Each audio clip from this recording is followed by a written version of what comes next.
L'architecture de ce temple semble unique et nous dégageons avec précaution la structure pour essayer d'en comprendre la nature à travers nos analyses scientifiques. Découvrir un lieu de culte préexistant celui qui a fait bâtir Asota constituerait un indice majeur pour en savoir plus sur la vie de Bouddha. Mais Robin ne sait pas exactement ce qu'il cherche. Pour ce faire, il part visiter un village des environs. Et voyager dans le Népal rural exige parfois la patience d'un sage. J'espère que ça vaudra le coup.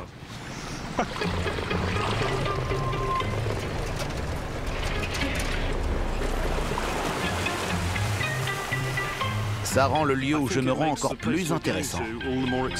Tilorakot se situe à environ 35 km de Lumbini. Dans cette partie du monde, la vie quotidienne des villageois n'a pas beaucoup changé depuis 2 millénaires. Et cela vaut aussi pour les méthodes de construction.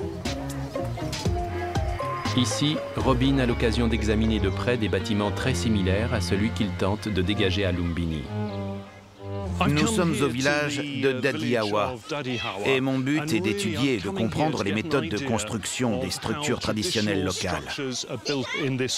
Pour comprendre quel type de structure et quels matériaux étaient utilisés à l'époque où Bouddha a vécu, il n'y a rien de mieux qu'étudier ce qu'utilisent les gens aujourd'hui.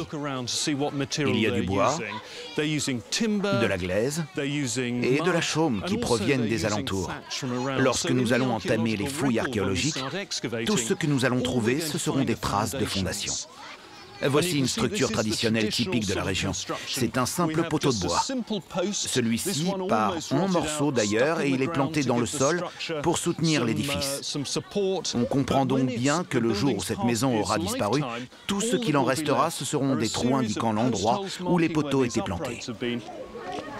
Si Robin met à jour des trous similaires sur le site de Lumbini, il pourra commencer à entrevoir l'agencement du site antique et déterminer l'emplacement des différents bâtiments. Le sol à l'intérieur des maisons offre également de précieux indices qu'il pourra exploiter durant les fouilles. Nous sommes à l'intérieur d'une des maisons.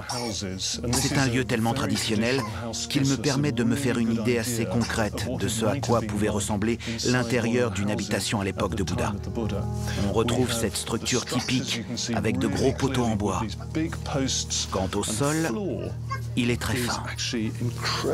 C'est un mélange d'argile et de bouse de vache roulées ensemble qu'on étend sur le sol. Cela donne un empilement de couches de cet agrégat très fin et très facile à nettoyer. Dès que ça devient trop sale ou usé, il recouvre le sol d'une nouvelle couche.